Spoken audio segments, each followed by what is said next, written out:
Hi guys, James at Rampant Lion Reviews again for you today with another beer review. For this one, we are going to have a look at another collaboration beer. So this one is half Australian on the home side, half English on the away side.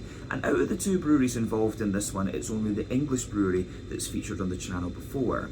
Now, when it comes to the Australian brewery, these guys are a very well established and very well respected name within the Australian craft beer scene. A lot of people consider them real pioneers of it actually, and from what I gather they do a wide variety of different beer styles. This is one of the Australian breweries I've wanted to cover for quite some time, but I've never really come across any of their cans until now, so this is quite exciting.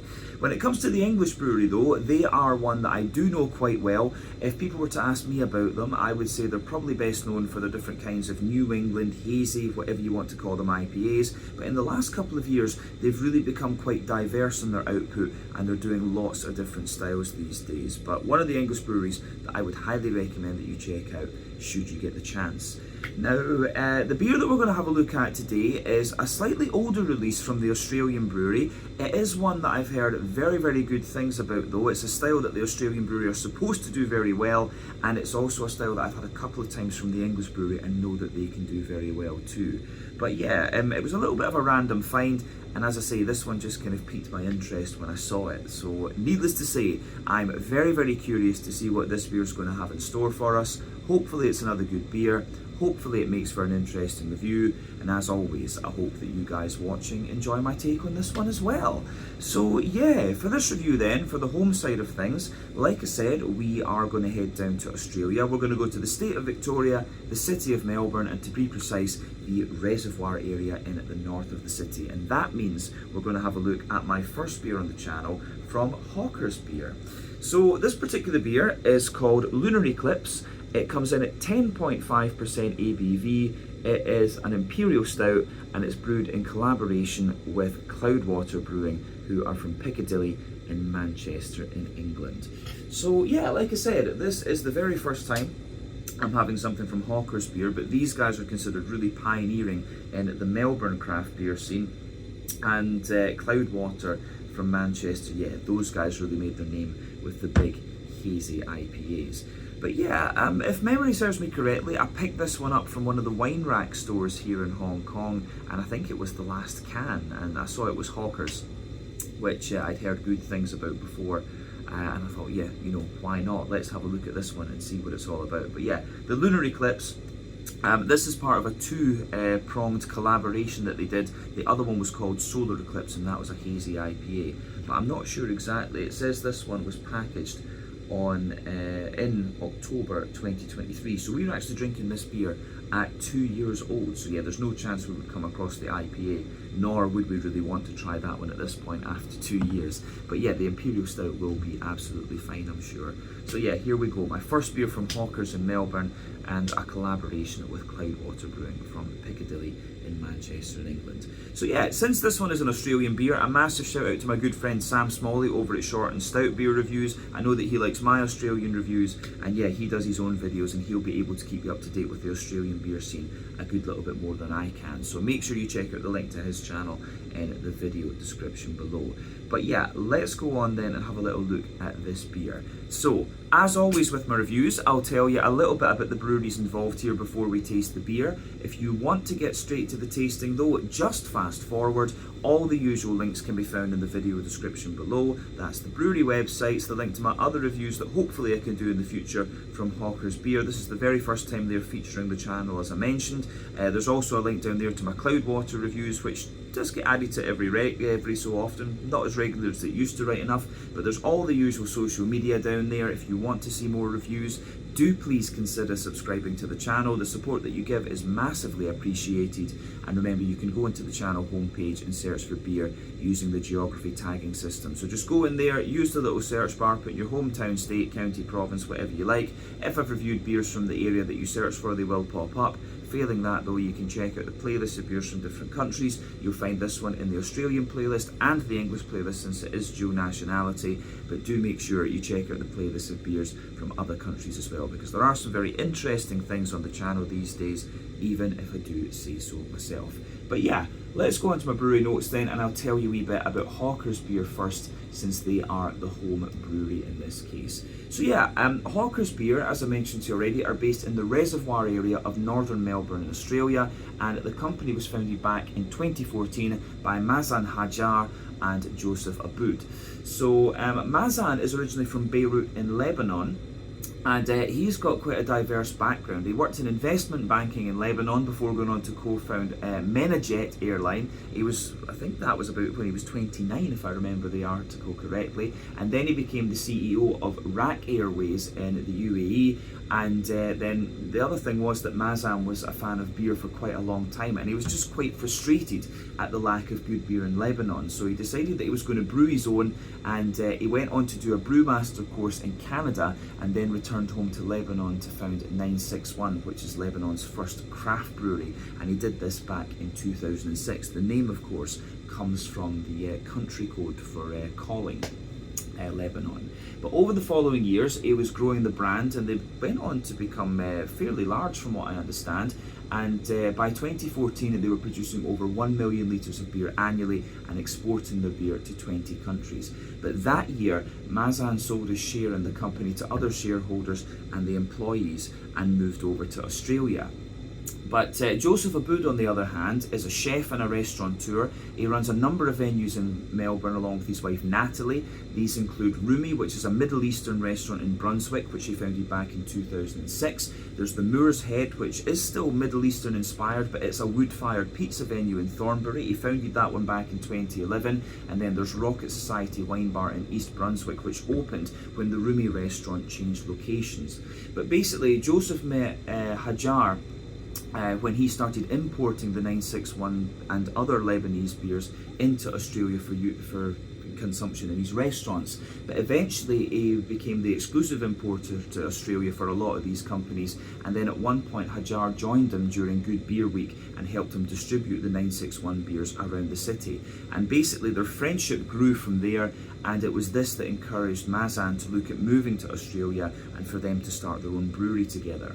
So they found a warehouse on Henty Street in the Reservoir area in northern Melbourne. They renovated it and they installed the brewery, and the first beers were released there in early 2015.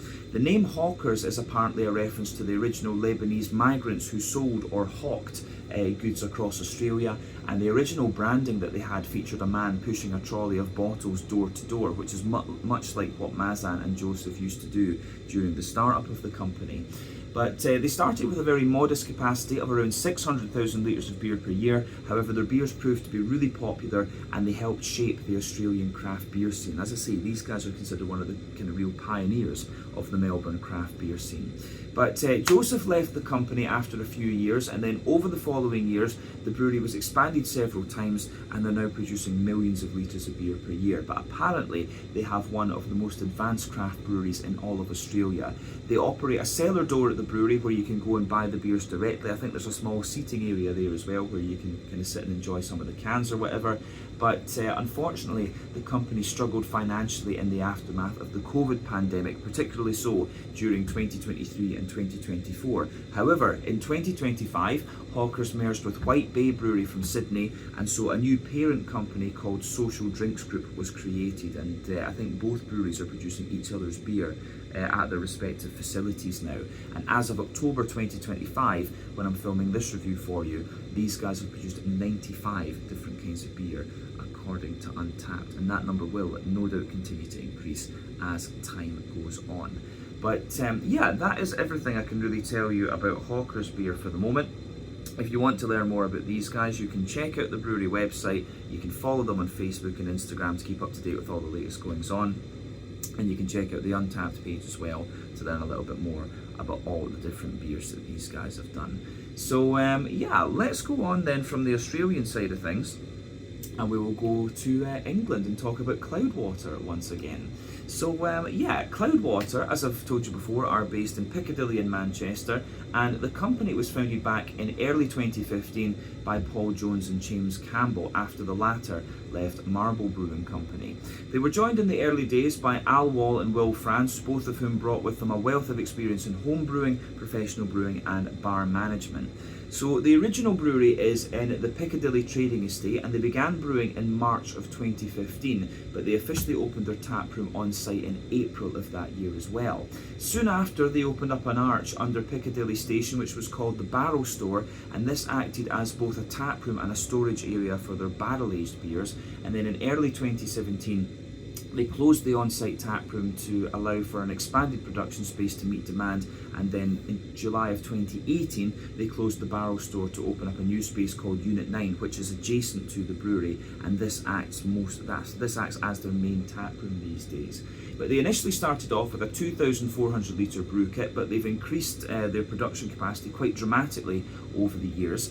James Campbell left the brewery in September of 2018 to work as a brewing consultant, and he later founded his own nano brewery called Cervezas de Autor, which is kind of like beers of the author, if you like, or something like this. So quite an interesting name to choose for that. But for a period, these guys were also contract brewing a number of their beers at Brewdog in Scotland to sell in Tesco supermarkets. But this arrangement only lasted from 2021 to 2022. Cloudwater actually got quite a little bit of flack for that, for not supporting the small merchants that had really supported them in their early days when they did the supermarket deal. But they also have added more venues over the years, including a tap room in Bermondsey in London, the Sadler's Cat pub in Noma near Victoria Station in Manchester, and they've also got a new beer hall at Campus in Manchester too. But as of October 2025, when we're filming this review for you, these guys have produced 740 different beers according to Untappd, although there are other sources out there that say they've produced well over 1,000 different beers. But yeah, they are a very, very prolific brewery, so the 1,000 is believable for sure. And like I said earlier, Cloudwater Brewing Company really made their name when it comes to the different IPAs and things like that. But as far as it goes, I think that's everything we can say about Cloudwater Brewing Company for the moment. One of the real pioneers of the English craft beer scene, and still a very well established and well respected brewery these days, who have diversified quite a lot in their output over the years. So if you want to know more about these guys, again, you can check out the brewery website. You can follow them on Facebook and Instagram to keep up to date with all the latest goings on, and you can check out the Untappd page too to learn a little bit more about all of the different beers that these guys have done. So yeah, there we go.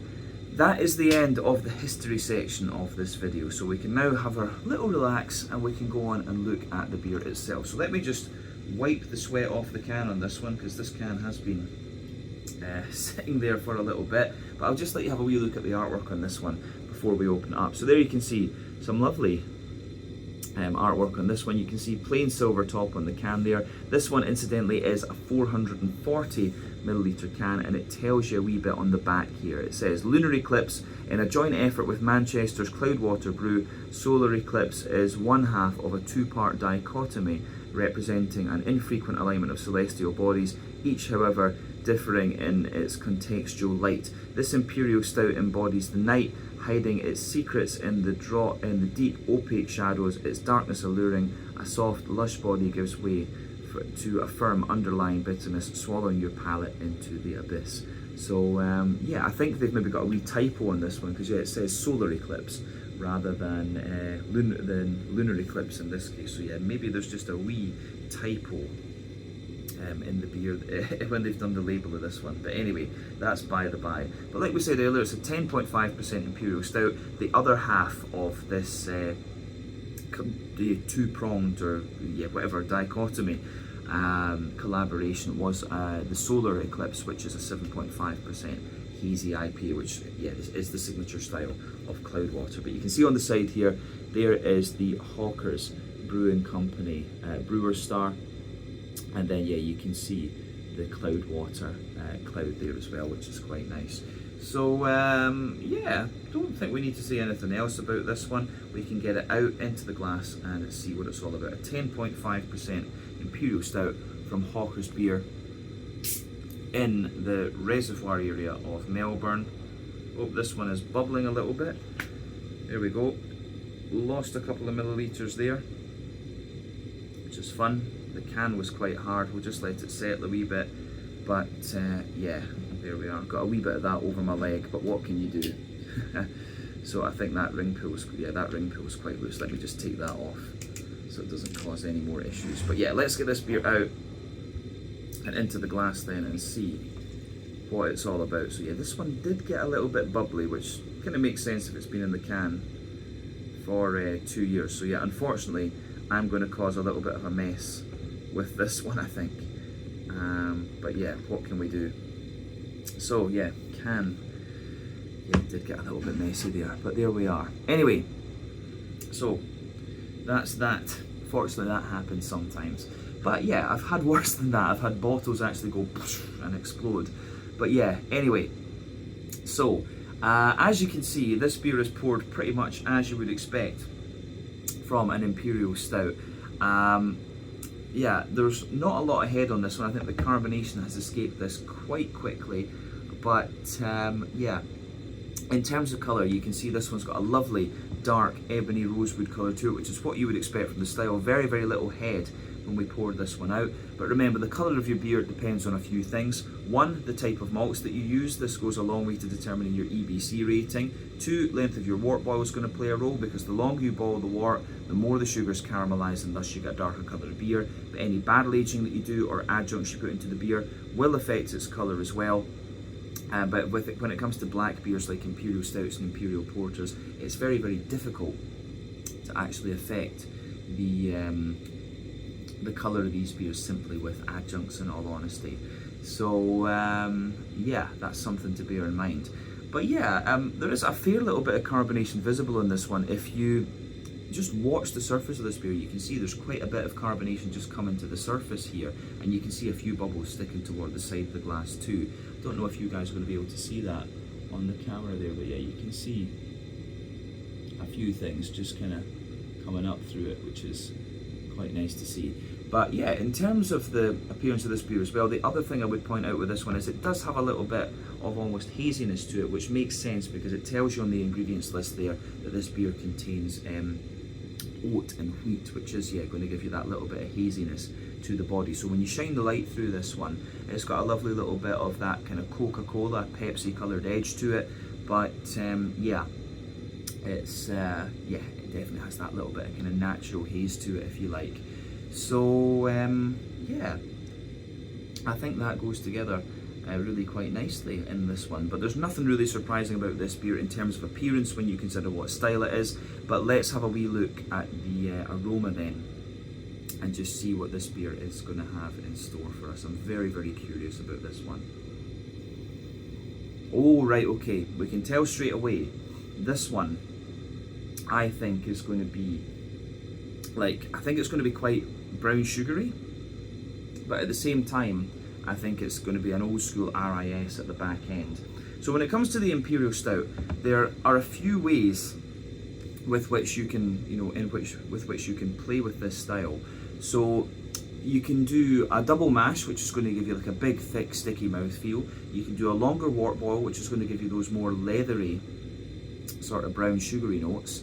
You can barrel age it as well, which is where you're going to sacrifice a little bit of the mouthfeel to get those more infused flavours, or you can add adjuncts, which is going to kind of concentrate your flavour in a particular way. With this one, just from the aroma, I think this one's had a slightly longer wort boil, and I think it's also potentially using a double mash as well, but we'll need to see later on when we actually taste the thing what's going on with it. But just, yeah, from the richness of the aroma and the smoothness of the brown sugar in here, this one has, I think this one's got a bit of both in this one. I don't think there's adjuncts in this at all, and I don't think it is. It's obviously not been barrel aged either. But yeah, aroma wise, this one is lovely, and it's giving you a lot of the stuff you would expect from this style. So let's have a wee look at this and just kind of break it down. So yeah, the backbone of this beer, if you take the aroma in quite deeply, you get a lovely little bit of like a roasty, toasty, well-fired bread crust in this one. So that's absolutely there. So yeah, roasty, toasty, well-fired bread crust in here. There's wee bits of woody character, as you'd expect. Definitely a wee bit of cracker. But for me, there's a lot of yeah, it's got quite a little bit of brown bread, but it's also got a good little bit of cakiness to it. So for me, there's quite a little bit of like a rye bready character coming out of this one, a wholemeal brown bready character as well, and then yeah, you've got a nice you've got a nice sort of chocolatey, spongy cakey character out of this too. Yeah, so nice rye bready character in there, as I say. It's quite a sweet rye bread actually at that too. I can smell like a more grainy wholemeal brown bread, and yeah, there's also a kind of chocolate spongy note for me. I do want to say there's maybe a little bit of like a drier cocoa nibby chocolate brownie to it as well, which I think that really goes together very, very well.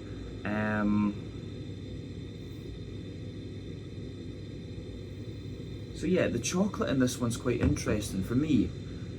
I think you can smell a little bit of a milkier chocolate in here, like a sort of 30, 40, well maybe a bit of 40, 50% cocoa chocolate actually. I'm also getting a kind of 70, 80% cocoa chocolate out of this one too. And it's that slightly higher percentage cocoa, but it gives you a fair little bit of that big fruitiness that you can sometimes get from the very dark chocolates as well. So yeah, aroma wise on the chocolatey side of things, this one's pretty interesting, but yeah, the way that goes together in this beer is really nice. There's a fair bit of brown sugar out of this one too, definitely some toastiness to it, some more leathery characters as well. So yeah, toasty brown sugar, leathery notes, and there's a good bit of that kind of treacle, there's a good little bit of that kind of treacle molasses coming out of it as well, which is quite nice. So yeah, big treacle molasses, roasty toasty brown sugar, and then there's also quite a bit of there's a wee bit, how do you say, it's got a wee bit of that almost just booziness coming out of it as well, which is quite interesting. So yeah, there's a lot going on in this beer on the malty side of things, and you do get a wee bit of nuttiness just kind of emanating from the aroma the more that you examine it as well. So yeah, the way that everything kind of pieces together in this one, I think, is very, very nice too. So it gets a big thumbs up from me. Yeah, I think we can leave it at that for the malty side of things. Now the yeasty part of the beer, which comes out of the back of the nose, for me, I get a lot of how do you say? I get a lot of that, if you think about Scottish or English Christmas pudding, that big, plum, yeah, can we say like big plum puddingy notes? I'm very, very familiar with that because my dad used to love that, and we always had a lot at Christmas and also for his birthday in February as well. So the yeasty part of this beer for me, it's got that big phenolic-y, plum puddingy sort of note to it. There's a lot of like highly caramelized brown sugar coming out of that too, and yeah, sweet rye bread, sweet brown bread, and yeah, toasty brown sugars as well. So yeah, the way that everything goes together in on the yeasty side of things as well is quite interesting. That just adds a little bit more depth to the beer, I would say too. So yeah, I think that covers everything we need to say about the malty and yeasty component of this beer. I like it. So yeah, in terms of the, how would we say, in terms of the malty and yeasty side of this beer, everything goes together really nicely, but quite a brown sugary leaning Imperial Stout with a bit of that RIS, roasty toasty type quality underneath it. Now the hoppy side of things then, as I've often said in my Imperial Stout reviews, the Imperial Stout is not the most hop forward style of beer, plus the fact this can is about 2 years old, so some of the hops will have dropped out of it. Nevertheless, you can still get a little bit of green component out of this beer. So for me, it smells like it's been American hop, maybe Williamette or something like this. But yeah, there's a little bit of earthiness to this one. I do get a fair little bit of floral aromaticity at the front of the nose, and yeah, you've also got that nice grassy character coming out of the beer as well. But yeah, not too much going on that green component other than that, and you've also got a lovely kind of big oily fruity character coming out of this one too. So the fruity side of this one for me, it has got a little bit of that raisiny sharpness to it. There's big juicy plums in this one, prunes. Do we have a little bit of date? I think there's maybe a wee bit of date in there. So yeah, raisins, plums, prunes, dates. I get a lot of fig out of this one, and then yeah, you have I get a lot of blackberry out of this beer. So yeah, lovely kind of big juicy blackberries, and some black currant underneath it as well. So yeah, the way that everything kind of pieces together in this one, I think, is is really, really nice as well. So yeah, aroma wise, this is a very, very nice beer. There's nothing unusual about it when you consider what style it is, but I think it is just really, really nicely done, and I think we're going to get a very good quality beer out of this, considering both the breweries that are involved in this one. Yeah, unfortunately I lost a wee bit to the table there, but that happens sometimes when you're doing beer reviews, unfortunately, and also a little bit on my leg here. But yeah, as I always say, take a little bit of time to enjoy the aroma of the beer before you get stuck into it, but I think it's about time we taste this one and see what it's all about. So yeah, this is the Lunar Eclipse 10.5% Imperial Stout from Hawker's Beer in Reservoir, Melbourne, Victoria, Australia, in collaboration with Cloudwater Brewing from Piccadilly, Manchester, England. Let's have a taste. Slàinte, skål, cheers.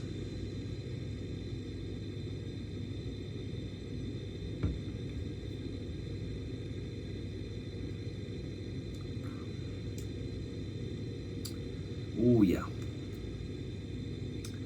that is very, very nice.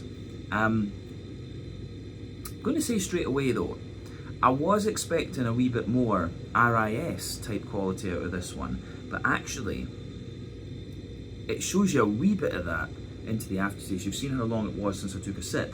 This is actually a kind of just a smoother stout, in honesty. It actually reminds me a wee bit more of a milk stout, to be honest, although it's not quite that sweet. The sort of flavour profile of this one, it actually reminds me a little bit more of one of my favourite stouts, which was like March of the Penguins from Williams Brothers in Alloa, in my native Clackmannanshire in Scotland. Actually, really reminds me of that. It drinks, the flavour profile of this one's like a slightly smoother, lower ABV sweet stout almost, but it's very, very nice, this beer. It gets a big thumbs up to me. But yeah, from the aroma, I actually thought we'd be getting more of I did think there was going to be a bit more RIS type quality to this one, particularly in the aftertaste, but it's a lovely, lovely beer, this one. I think both breweries have done a very good job here. So yeah, and it's definitely nice to tick off Hawker's, because that's a brewery I've heard a lot about over the years.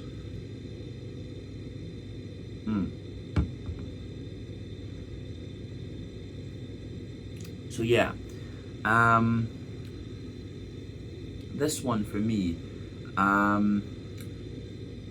is lovely, very silky, very smooth, and yeah, it's quite sweet in the beginning, but the dryness just comes out more and more the further into the aftertaste that you go. So yeah, the middle third of your palate with this one. If we go there, we'll break the beer down and describe the flavour more in depth, as we always do.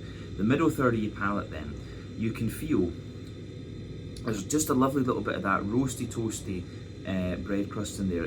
I wouldn't describe it as well fired. It's not overly aggressive, actually. It comes across, I do wonder if they've maybe used Carafa malt from Germany in this one, but in fairness, it comes across as being a little bit different. So I would guess that it's maybe one of the Australian malteries that I haven't encountered all that much, and in fairness, it does actually remind me of some of the Hong Kong Beer Company beers that I've had, and I know that they like to use Australian malt, so I've got a feeling that the malt base in this one will be primarily Australian, which would make sense.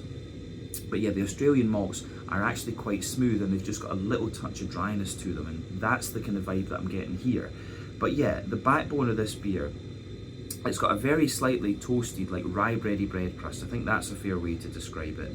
As you move forward on that middle third of your palate, there's just a little bit of woodiness there, which kind of lingers into the aftertaste, and I do get a slight layer of cracker out of this one as well. But again, that's a very mild flavour. On top of that, you can feel like a more dense and slightly sweet, yeah, I'd say like quite a kind of more dense and slightly sweet rye bready note out of this one. It's got a wee touch of oiliness to it. The next layer up, it has more of a kind of fresh, fluffy wholemeal brown bready character to it as well. Yeah.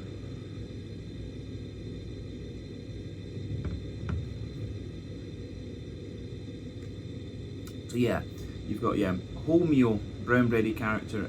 So yeah, the rye bready character in there, the more dense rye bready character, a fluffier wholemeal brown bready character sitting above that, and then yeah, you have another layer above that, which is more like a kind of chocolate sponge cake. Within that sort of chocolate sponge cake layer, there is a fair little bit of nuttiness to this beer for me, and maybe a wee bit of vanilla as well. So yeah, rye bread, wholemeal brown bread, and then a more kind of chocolate spongy character. Above the chocolate sponge character, you do get a kind of straight up, yeah, you do get a little bit of a straight up kind of sponge layer out of this, or a kind of chocolate layer, if we can call it that, and it's kind of dry and sort of cocoa nibby, although it is a wee bit smoother further forward. So as I've often said, sweeter flavours come out further forward on the palate, more dry and bitter flavours come out further back. So the chocolatey layer further forward on that middle third of your palate, it's got a little bit more of a yeah, it has got a little bit more of a, what would we say, like a sort of 30-40% cocoa chocolatey character to it further forward, and then yeah, it gradually goes back, and as I say, it's quite dry and cocoa nibby, and you're talking more of a maybe 60-70% cocoa chocolate there, and the chocolatey character does have a wee bit of an almost cherry kind of nature to it, which I find quite interesting. But yeah, the chocolatey side of this beer above the chocolate sponge, I think is really quite interesting.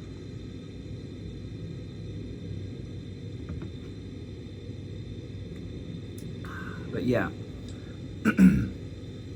on the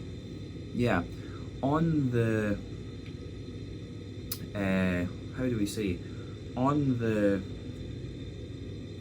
brown sugary side of things, that layer sits above the chocolatey layer. You've got that kind of oval in the middle of your palate here, and for me, the base of that kind of oval layer, it's quite a leathery brown sugar. I think this beer has had a wee bit more of a longer wort boil, to be honest, but and I think it might be double mash as well, because the mouthfeel does have that wee bit of stickiness to it. But yeah, the leathery brown sugar here that forms the basis of that kind of brown sugary oval in the middle of your palate, you can feel that it's quite leathery underneath. Then the next layer up, it's got a little bit of toastiness. Then in the dead centre of your palate, you've got a bigger oily circle in there. So it's got a wee bit of that around the edge. It's like a sweet straight up caramel. And in the dead centre, it's got a bit more of that, how would we say, it's got a bit more of that, how do we say, treacle molasses kind of boozy note out of the beer. So yeah, the brown sugary circle, treacle molasses at the core, which is the kind of boozy side of the beer, sweet caramel, maybe a little bit of fudge out to the, as you move out towards the edge of it, and a wee touch of biscuit around the very edge. But then yeah, you've got a layer of toasty brown sugar and a more leathery brown sugar in the oval part. So you've got a kind of circly character on top of an oval, and then everything else is underneath the sort of chocolate, the kind of cocoa nibby chocolate layer, the chocolate sponge, the wholemeal brown bread, the rye bread, and then all those nutty flavours. I think that covers the middle third of your palate in this beer, and you can feel the oats juice. I think the reason that this beer has that wee bit of leathery character as well, and the thicker bready notes, it might just be because of the presence of the oats and the wheat, which are obviously going to thicken up your mouth feel a good little bit. But yeah, I think at that we've covered the middle third of the palate in this one, and it's very, very nice. It's not quite what I expected from the aroma. It's a lot smoother, more brown bready and kind of sweeter. It doesn't quite give you as much kind of roasty, toasty character as I was expecting from the aroma, but it's a lovely, lovely beer, and that should always be the question. Is it a nice beer? Absolutely yes.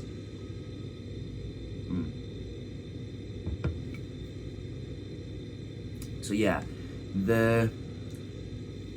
let's go to the back third of your palate then with this one. As I've often said, the back third of your palate is going to give you very similar flavours to the middle third of your palate, but just at different intensities. So yeah, the border region between middle and back third of your palate, you get that nice little bit of kind of bready build up in there. The rye bread's in the base, the wholemeal brown bready character is in the middle, then you've got the more chocolate spongy character at the very top, and a wee bit of the cocoa nibby dryness.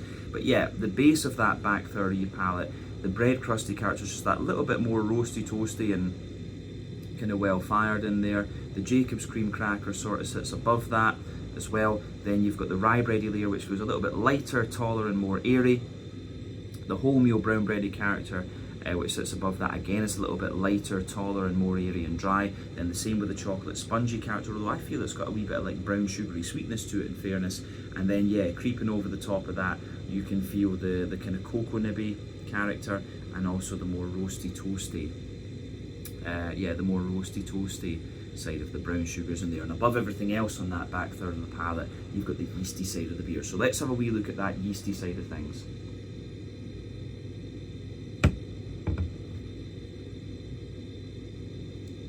So yeah, the yeasty side of this beer, at its core, it's got, at its core, you can feel there's this really dense, oily, sort of like, you know, English, Scottish Christmas pudding kind of note. It's almost like, it's got the same consistency as like a really gooey chocolate brownie, but yeah, it's more like a Scottish, English Christmas pudding. It's got that really phenolic-y, plum pudding, chocolate cakey type note to it. That's the centre of your yeasty character there. As you move further out from that, it becomes a little bit more rye bready like. Although no, I think maybe in fairness, before you get the kind of rye bready character, I think there's a bit more of a kind of chocolate spongy type character. This one with a lot of cocoa nib, and it's almost got a wee bit of an almost hazelnutty type quality to it. And then yeah, as you push out toward the edge of that yeasty character, it's a bit more of a mix of like rye bread and wholemeal brown bread, and the very edge of it is like a slightly toasty bread crust. So yeah, the yeasty character in this beer for me does give you a wee bit more dryness and stuff into the aftertaste. So yeah, the way that all of that pieces together in this one, I think, is very, very nice.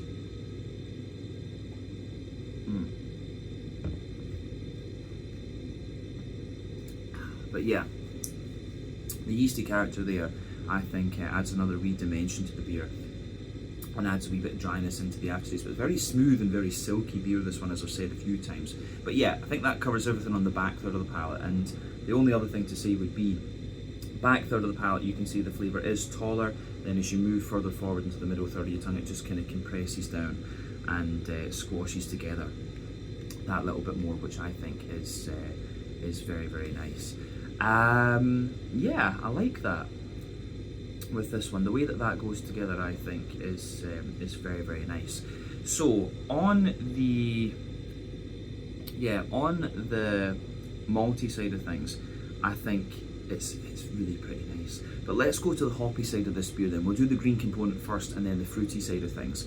So in the back corners of the palate, you do have a little bit of earthiness in there. It's quite a smooth earthiness, right enough, and you can feel that spreads further forward. There's a wee touch of woody character in front of that, and a wee bit of herbal note too. But as you come progressively forward, it's got a little bit more floral aromaticity, and then round the front curve of your palate, it's just a little bit lighter and more grassy, if you like. So yeah, the way that all pieces together is quite nice. But your green component in this one's quite smooth. Obviously, some of the hops have kind of dropped out of the beer, but it's giving you everything you would expect. But yeah, wee bit woody, wee bit wee bit earthy, wee bit woody, slightly herbal, some floral aromaticity, and some nice grassiness around the front curve of your tongue there. But let's go to the front third of your palate then and have a wee look at the fruity side of things.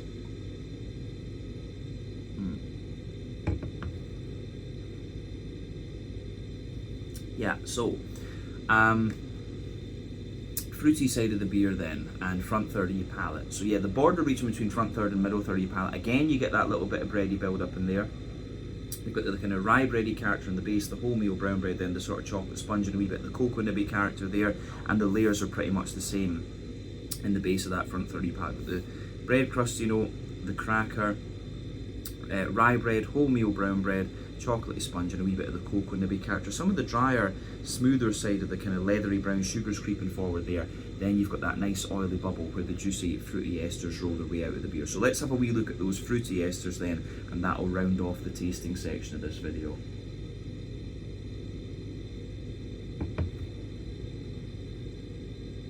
So yeah, the fruity side of this one is really quite nice actually.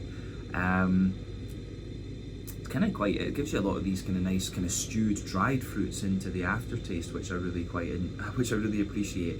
But yeah, when you take this one in, you do get a wee bit of a sort of raisiny sharpness on top. And if we start at the back of that front third of your palate, you can feel there's some nice oily plums in there. There's prunes underneath, a datey character in the base of that back third of your palate. So yeah, raisins, plums, prunes, dates. Then I think as you move further forward, you've got a little bit of a kind of figgy character to it. And then yeah, as you move into the front half of the front third of your palate, it's more about, how would we say, yeah, you've got a little bit more of a kind of black curranty character underneath, and maybe just a little bit of an oily blackberry. But I think the flavours that really linger there would be the prunes, the dates, the fig, and a wee bit of the black currant for me. That's what the fruity side of this beer really embodies. But yeah, I think it's quite interesting that, and it matches the kind of more leathery side of the brown sugar there. So into the aftertaste, this one, yeah, it's dried fruits and brown sugar that really come out of this beer, which I have to say I do really quite like. Yeah, interesting stuff.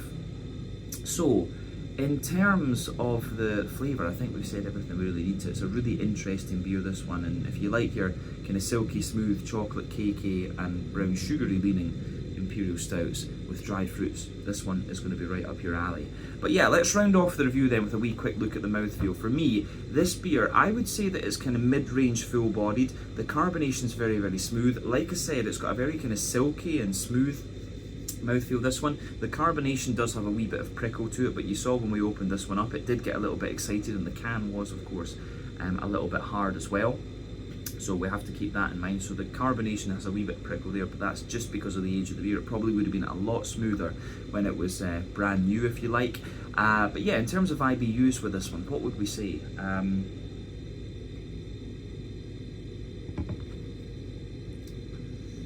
don't find this beer's very heavy in terms of its IBUs, to be honest with you. It's more a dry sweetness that you get out of this, and there's not even, you know, the hoppy character is not giving you much in the way of IBU, and the kind of roasty toasty side of the malt isn't giving you that either. This one's probably just about a kind of standard 30 or 40 IBUs at the absolute most. I wouldn't even be surprised if it was down at like 20 or 25, something like that. It's very, very smooth beer, this one. As we said, the malt base, it's a little bit roasty toasty underneath, but not aggressive in the slightest, more just a smooth dryness. Lovely smoothness from the malt in the middle, then a kind of dry sweetness sitting on top there, and like I said earlier on, you've got a big oily dry fruity character coming out of this one. But yeah, all in all, a very, very nice beer, this one. Not quite what I was expecting based on the aroma, right enough, but yeah, lovely, lovely stuff nonetheless. And it makes me quite curious to try some of the other Hawker's beers, because I think you're going to get some of these big smooth Imperial stouts and barley wines and things like that from what I saw on their website. So yeah, Hawker's is a brewery we definitely need to explore a little bit more, but it's very nice to kind of tick them off, and we've had some very good Imperial stouts from Cloudwater in the past. But yeah, I think we can leave it at that for this one. This was the Lunar Eclipse, a 10.5% Imperial stout from Hawker's Beer in Reservoir, Northern Melbourne, Victoria, Australia, in collaboration with Cloudwater Brewing from Piccadilly in Manchester. And a lovely, very smooth, chocolate cakey and brown sugary leaning Imperial stout, this one. So if you come across a can, give it a go, just be aware it will be a little bit excited. So yeah, once again, thank you for watching my beer reviews. Until the next time, please like, subscribe, share, all the usual YouTube stuff. Let me know your own thoughts on this beer in the comments section below. Let me know what your favourite beers are from Hawker's and from Cloudwater as well, and we will no doubt return to both of these guys again at some point in the fairly near future. Until the next time, check out my social media, check out the brewery's social media, drink some nice beers, and I'll see you guys in another review very, very soon. Ciao just now.